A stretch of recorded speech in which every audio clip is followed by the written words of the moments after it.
64 gigabytes of memory, 14 cores, 28 with hyper-threading, 3 Ethernet jacks in the back, and all of this in less than 2.5 liters of space. Let's look at it. The ASRock Mini ITX server motherboard is one of the few LGA 2011 v3 compatible motherboards that's going to work with the Xeon processor we're going to use. After we align the arrow on the corner of the CPU and the server socket, we're going to be able to put the CPU in and apply some generous amounts of thermal paste. The Dynatron R13 heatsink is the first one we tried, but it sounded like a jet taking off, so we ended up going with the T318, also from Dynatron, and attaching a Noctua fan to it later on. Next, we're going to install 64 gigabytes of server ECC memory, DDR4, and it's going to do a great job running the virtual machines that this computer is set up to do as an application. The original 2.5-inch SSD we tried was just too big, so we ended up going with the M2 SSD here, attaching it to the SATA 3 via an adapter.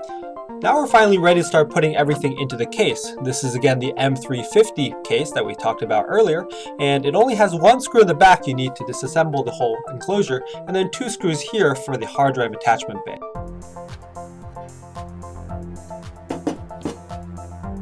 After you've securely attached the shield in the back, you can start gently putting the motherboard into the case.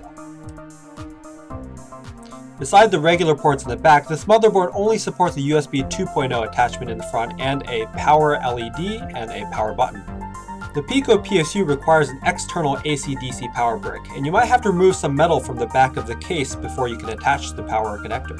A couple of the power bricks we tried even had positive and negative wires switched, and you may have to even manually cut the wires and swap them if that's the case.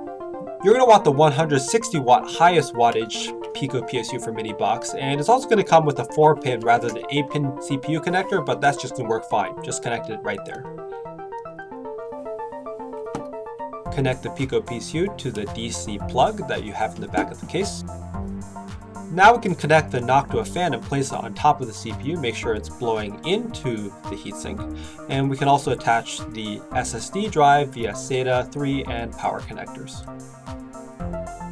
We're going to finally attach the SSD drive to what was normally the 2.5-inch hard drive mounting board, and we're also going to be able to use a little hole on that to secure the Noctua fan that we put in earlier.